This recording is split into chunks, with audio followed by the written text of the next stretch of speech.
China will be hosting leaders of 130 countries for a forum on its Belt and Road Initiative, also known as the BRI.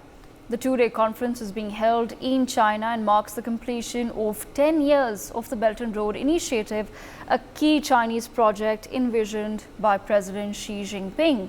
Previously, China has held two major forums for the Belt and Road Initiative in 2017 and 2019. This year's meet comes amid the Israel-Hamas war. Top leaders of the world, including Russia's President Vladimir Putin, will mark their attendance. India, like the previous two times, will be skipping the meeting.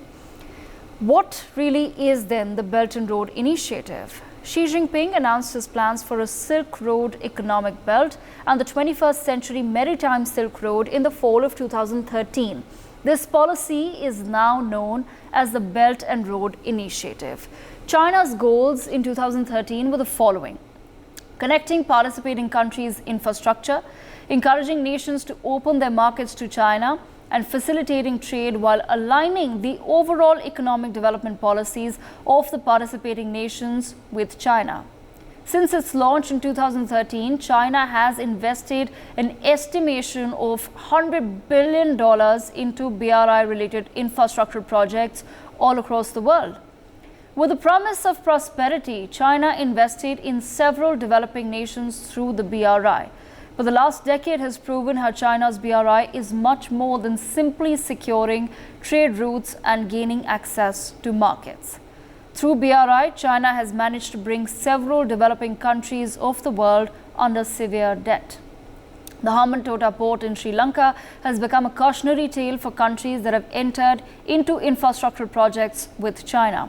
The Hambantota port was a joint project between China and Sri Lanka. It opened up in 2010 and it is Sri Lanka's second largest port after Colombo. The Chinese government financed phase 1 with a 15-year commercial loan from Exim Bank of China, which lent $306 million of the total estimated cost, while Sri Lankan Ports Authority bore the rest.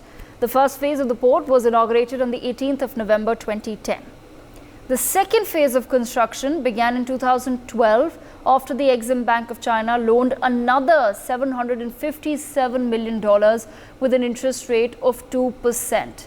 The loan agreement allowed China's Harbour Engineering and China Merchants Port to jointly operate the terminal and take a 65% stake in the port for 35 years.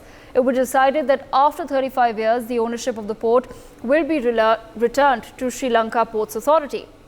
In 2016, however, the Sri Lanka Ports Authority had to repay a $9 billion loan in construction fees for the Hambantota port, which by the end of the year accumulated a loss of $46.7 billion. Hambantota port was leased to China for 99 years as the Sri Lankan government was unable to pay back the loans it had taken. While Hambantota port came before Xi Jinping announced his vision for the BRI in 2013, the modus operandi has remained the same. Funding and sustaining BRI projects has not been an easy task for China, specifically in countries like Pakistan, but the Chinese have not stopped. What does the next decade of the BRI then hold? We take this conversation forward with our guests. Joining me on the broadcast is T.S. Ramakrishna, International Affairs expert. I have with me Dr. Sharad Kohli, Senior Economist, and Professor D.K. Giri, also an International Affairs expert. Let me begin the conversation with Dr. Sharad Kohli. Dr. Kohli, China, of course, hosting now the BRI forum in the middle of the Israel-Hamas war. What really is your assessment of what's going to happen as far as the next few years of the BRI is concerned, keeping in mind the fact that there are several other forums and initiatives also, of course, being launched by India, by several other countries across the world. So we now see, Dr. Kohli, an attempt at least by several nations to come together to counter what China is doing. China has been doing this, however, for the past 10 years already. More than that, in fact, if I were to include, examples like Hambantota. What do you think China's response will be now, or their vision for the next 10 years, given that the world is now responding understanding what China is up to, and also presenting counter-developmental infrastructure projects? Well, Devika, thank you so much, first of all. There is a saying in English, that was then. So 10 years before, I think the world was a different place. China had a different standing. China had a different say. And countries used to listen to China. Then came COVID. And I think the world is a changed place now, with things like decoupling from China, with things like China plus one policy. And look at the timing, Devika, of this whole initiative. In the middle of two wars going on. There is a Russia-Ukraine confrontation going on. There is a very major chance of escalation of the Gaza Strip. We all have been talking about it for more than a week now.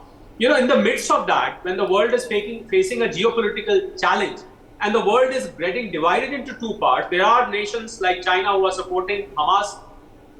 There are nations which are supporting, Israel. So in the middle of that, China wants to do that. Why? Now here's the reason. Because India just concluded a G20 summit, where India's role, India's stature, brand India's say in global trade, global commerce, global geopolitics has suddenly come to the next level. And I think China is, I'm sorry to say this, but China is not able to digest this. China wants to establish its own supremacy, and how dare the poor neighbor that we have, I'm imagining what China would be saying. How dare they come to the limelight, and how dare they have come to the position where India is becoming an economic superpower, on the verge of becoming. The whole world is talking about India, which is why China wants to collect countries over here. But having said that, I must say that things are never going to be the same again. This Belt and Road Initiative, Devika, let me give a new name with due apologies if this offends anyone for that. This is Bully and Rule Initiative. And the Hambantota example which you gave, Devika, is a classic case. And it is no more a belt and road, it's bully and rule. Give out money, your checkbook diplomacy, go there, give a loan, pledge their asset, say that this asset is mine. So this is a very unique case of a new kind of economic colonialism. You go there, pledge the place, pledge an airport, pledge a port, keep it as yours while it geographically remains in that country. So I think most of the countries, Devika, have now understood China's intentions.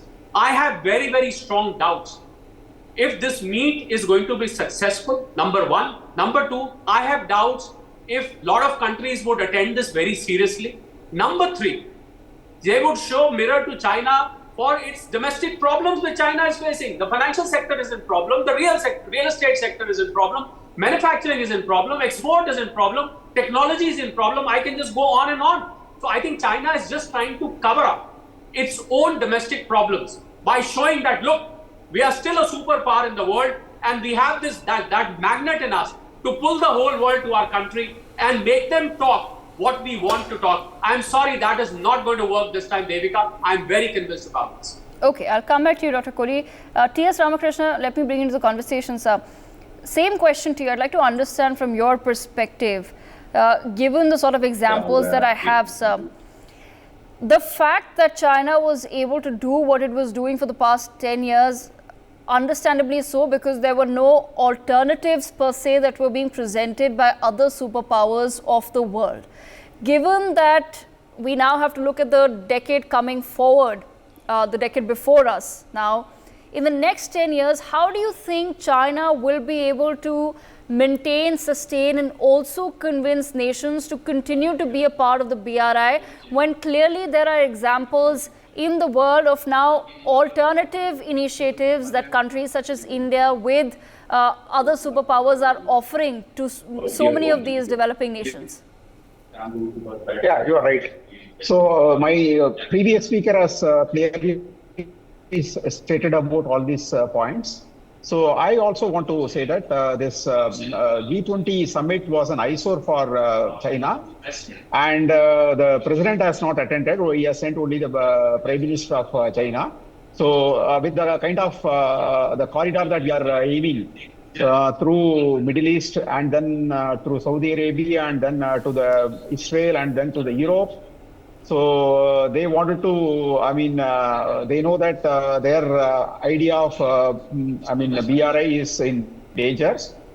So because they are not using it as economic development of the nations, they are using it more as expansionist, plan, where they wanted to take over the ports and the airports of various countries, and thereby, dominate the world, both with their military power as well as with economic power. So now actually things are very much different today after the COVID, and the world has realized that it is both ways. One is China is completely dominating the world. It's like a factory for the world, and the world countries don't like it because the supply chain got severely affected during the COVID time when China followed this zero COVID policy. So that is first thing. The second thing is that the China's arrogance and how they are, managing the world. That also actually has, many countries have dissatisfied with the way China has been, handling their economy. So people are looking for alternatives, and India is another alternative where the whole manufacturing is going to pick up. And this is an attempt by the China. I'm not sure whether China will succeed in this BRI initiative. They have already spent almost 30% of what they have committed. So they may try to spend the remaining, but again, I'm not sure whether the countries are going to cooperate. Everything has to be, based on how things are going to change. They also wanted to take this advantage of this Hamas-Israeli war, because Hamas-Israeli war is going to, distance Israel with, it is expected that it is going to distance Israel with other Middle East countries, especially Saudi Arabia, but we are not sure what will be the stand of Saudi Arabia after the Israeli-Hamas conflict come to an end. We may, despite all the expectations that there will be anger in the Middle East against Israel, still they may look at Israel's decision correct, and they may just, have a good relationship, economic good relationship with Israel. That possibility is not ruled out, because the world has moved further and further. Now the Middle East has realized that it is not possible to, support terrorism in any form in any part of the world, and they have realized it. And because terrorism has they don't want to market their economic development to terrorism. They are very, very visionary people. Middle East as well as the Saudi Arabia rulers are very visionary people. They are not going to support Islamic terrorism in any form. So this is going to be the case. So let us wait and see. India also will counter it. We have a very strong external affairs minister. We have a strong prime minister. We have a strong, ideas on how to counter China. So we will not be openly hostile to China, but we will be doing all our homework to counter China's narratives. Yes, that we do. But the only issue is that China has 10 years ahead of all the other countries that are now suddenly waking up to this realization. So that's something that, of course, most countries that are in the hopes of countering China, they need to work way more rapidly than the speed at which we've been working in the past. I'll come back to you, sir. Professor D.K. Giri, same question to you, sir. I'd just like to understand from you, given the sort of instances we've seen across the world, and there have been many cautionary tales like the Hambantota port, do you think China will continue to be in a position where it can convince other nations to continue being a part of the BRI or to join the BRI? How do you think China is going to position itself as a country that's not going to be usurping land and other assets of nations that it aims to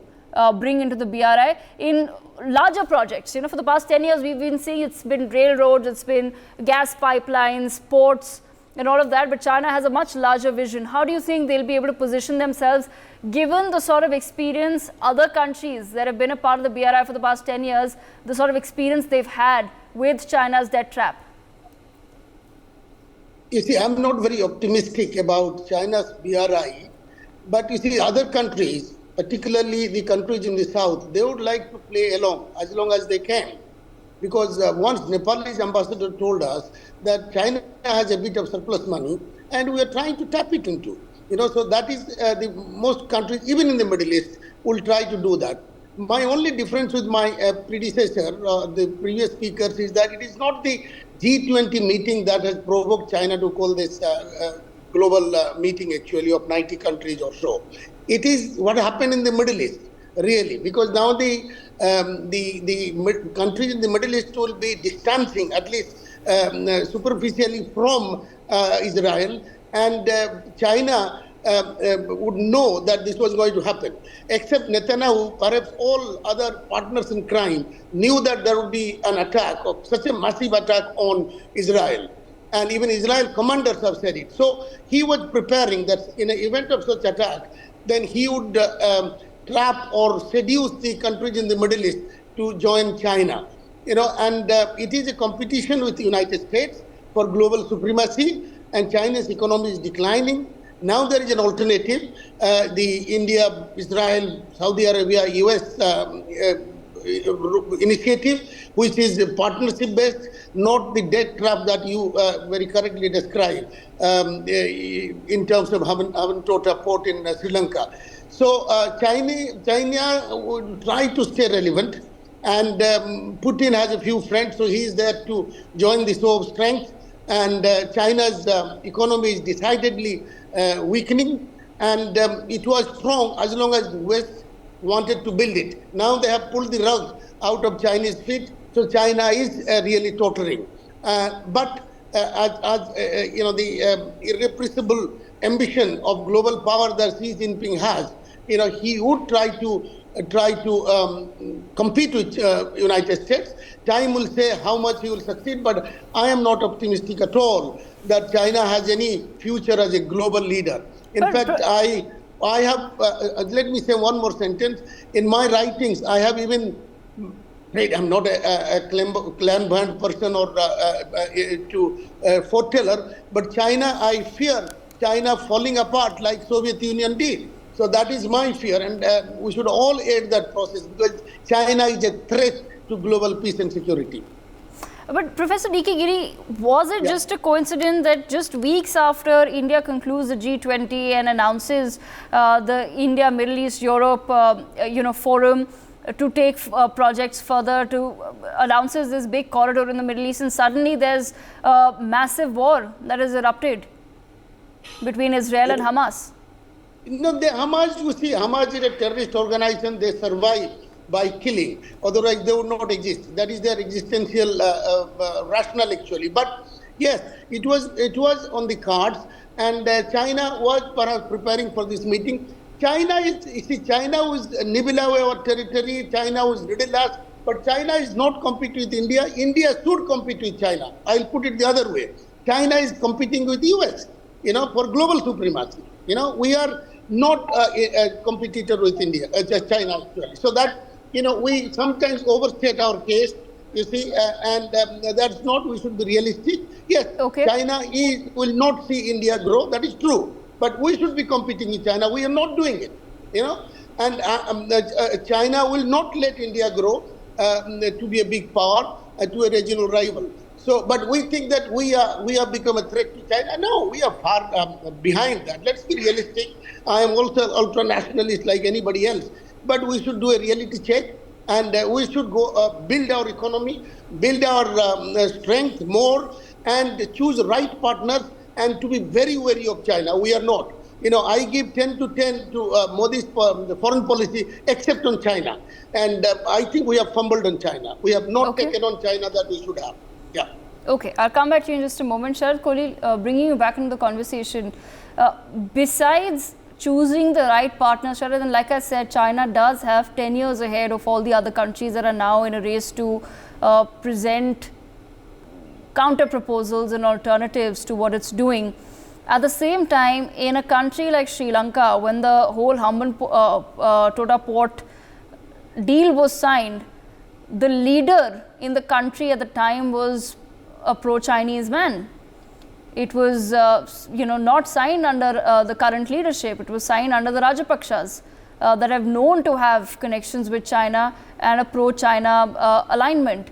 that is also something that then the rest of the countries that are hoping to counter China need to be wary of. It's not just simply having commitments to nations, but also building then that leader to leader sort of a relationship. Yes, Devika, I think China does that, because what the leaders have to be careful about is because China tries to create a lobby. We all know what happened in Maldives just now, what happened in Sri Lanka at that time, very rightly, and so many other countries. There's so many African countries, Devika, that I know, where China has created, by way of this checkbook diplomacy, by way of making their so-called assets or whatever, it has created a lobby by showing money, and there are a lot of, leaders and people from opposition who want to take sides. So it basically divides the country into two parts. Take Nepal, take Sri Lanka, take Maldives, you take any country. Wherever China has meddled, it has created a lobby. It has divided the country into two, a China supporter and a non-China supporter. We've seen this in so many places. But, Devika, I would like to, with due apologies to Professor Giri, I'm very surprised at his remarks when he says that India must compete with China and China is not competing with India. I'm very surprised, because China plus one policy and decoupling from China is being followed across the world. There are companies, there are countries which are looking for alternates, and India is a very, very viable alternate. In fact, the manufacturing that has picked up in India, take any product, for example, mobile phones. Look at what is happening to iPhones, look at what is happening to Samsung. All these production facilities have moved from China. So why will China not get a hard burn? China gets a lot of hard burn, Professor Giri, from India. You'll be surprised, it is not competing just with America. China has got a hard burn out of G20, you believe it or not. And China said, you call 20 nations or 30 nations or 40 nations, we will call 140 nations. That is the intent behind China, but China is not going to succeed. Whether you believe or you don't believe, you don't even know half the night's sleep that China loses is because of India. The other half maybe because of America, but one night's, at least half night's sleep is because of India. And that is the reason it is trying to do. But having said that, it is too late, Devika. As I said, things are never going to be the same again. What they used to be 10 years ago, they will never be the same again. China is not the same China. World is not the same place. Today, China is losing investments. China is losing trade partners. China is losing support from across the world. I think China has started realizing this, which is why it wants to market. See, any summit, when it happens in a country, it gives an opportunity to the country to market itself. Not India did. Every country does it. There's nothing wrong in that. China is just wanting to create more orders. It wants to fill up its order books, invite countries here, create lobbies in those countries, show them a little bit of money that we are going to give you a few $100 million here and there, and you please support us. We will play a role in your government. They meddle in the governance of the countries also. Forget about the companies. Devika, yes. I think this is the caveat which all these delegates must carry in their mind if this message is reaching across to them, Devika. Okay. T.S. Ramakrishna, I leave the last word with you, sir. I'd just like to, continue with what Sharad has said, pointed out there, and the point that I also raised about leader-to-leader relations. Something that China has managed to do in the past 10 years, and it's been, of course, rather dubious, the means with which they've done it. But they've started projects which it doesn't matter then what leadership comes into place, what leader is coming into place. So while the leader-to-leader relations are important, that's something that the nations that are now trying to counter China also need to learn from, that the projects and the way you go about it has to be, no matter what you're launching, it can't then rely on the government or the leadership of that nation changing. Yeah, you are right, actually. So they are very much ahead of us with reference to this BRI initiative, whereas our initiative on IMEC is going to start only now, and unfortunately the Hamas-Israel war is also going to delay it by at least by few years, at least 1 or 2 years. So I have no doubt about it, but I want to bring another perspective to the whole issue. Although I agree with Mr. Kohli that India has manufactured a lot of electronic devices like cell phones and other things, which was earlier manufactured by China. But there are our corporate sector has been in a very cocooned state, and they are not cooperating with the government initiative, because the government has invested a lot of money on infrastructure, whether it is road infrastructure or rail infrastructure or port infrastructure. They have invested so much money. But unfortunately, the corporate sector has been in a cocooned stage. They don't want to invest in manufacturing sector at an aggressive pace, taking advantage of the logistics sector development that India had witnessed in the last 9 years. So that is the problem actually for us. For example, recently, when we normally we used to import this forged wheel from Ukraine, but due to the war in Ukraine, Indian Railway has been forced to buy some forged wheels for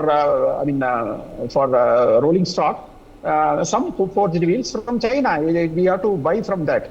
So that kind of policy, making us to fall upon China for some essential, inputs and raw materials is very dangerous. And unfortunately, Indian corporate sector is not investing in areas where they can produce substitutes for China's products. Right.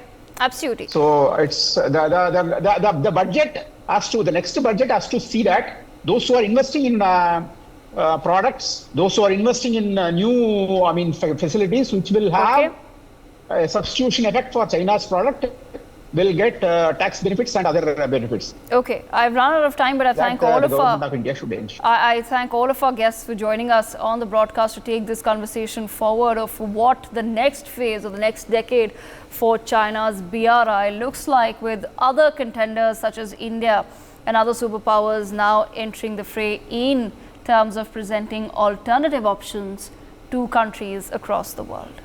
For more such videos, subscribe to the NewsX YouTube channel, hit the bell icon.